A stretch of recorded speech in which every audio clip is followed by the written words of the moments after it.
လုံးမင်္ဂလာပါ Sean's Fragrance ဆိုင်ပြီးတော့ပြန်လည်ကြိုးပါတယ်ကျွန်တော်ခု unboxing လုပ်ပြမယ့်ရည်မူရတော့ Lalique ရဲ့ Encre Noir Spot ကိုကျွန်တော် unboxing လုပ်ပြသွားမှာဖြစ်ပါတယ်ဒီကောင်ကတော့တော်တော်များတော့ရိုးရိုး Encre Noir ကိုတော်တော်များသိကြတယ်ဒါပေမဲ့ဒီကောင် Spot version ပေါ့နော် fresh ဖြစ်တယ်ပို့ပြီးတော့ refreshing ဖြစ်တဲ့ version တစ်ခုလို့ပြောလို့ရတယ်ဆိုတော့အမှန်တမ်းပြောရင်ဒီကောင်မဆန်းမှုသေးဘူးဗျ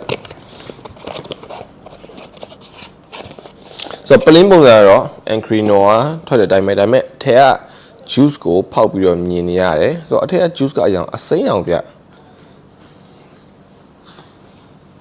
တော့ spot edition ပေါ့လေ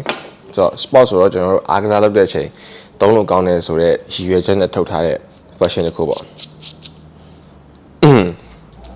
ဆိုတော့ Encre Noir Spot ဆိုတော့ဈေးကလည်းဒီကောင်တော်တော်လေးမိုက်တယ်ပြီးလို့ရှိရင် projection ရလည်းတော်တော်လေးမိုက်တယ်ဆိုတော့နှာခေါင်းထဲမှာပထမဆုံးရတဲ့ note က cypress ပဲဆိုတော့အဲ့လိုမျိုးအစိမ်းရောင်အဲ့လိုမျိုးအပင်ခြုံပင်အနက်လိုပဲပေါ့နော်ဆိုတော့အဓိကစရတဲ့အနက်ပုံစံမျိုးအဓိက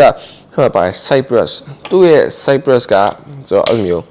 refreshing ဖြစ်တဲ့ cypress အနက်အဲ့ဒါမှသူက fresh ဖြစ်တဲ့ bergamot နဲ့ပေါင်းတာပေါ့နော်ဆိုတော့တောလျှောက်တီးပြီး grapefruit နဲ့ပေါင်းထားတဲ့ fresh ဖြစ်တဲ့အနက်ဆိုတော့နည်းနည်းလေး earthy လည်းနည်းနည်းလေးဖြစ်တယ်ဆိုတော့ vetiver ပါပေါ့လေဒီထဲမှာကြတော့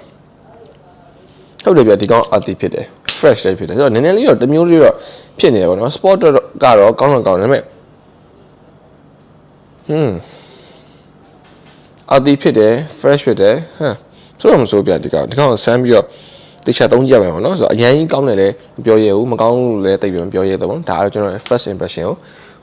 ကိုပြပြသွားဖြစ်ပါတယ်ဒီကောင်တော့ Encre Noir ရဲ့ spot ကျွန်တော်တို့ spot အတွက်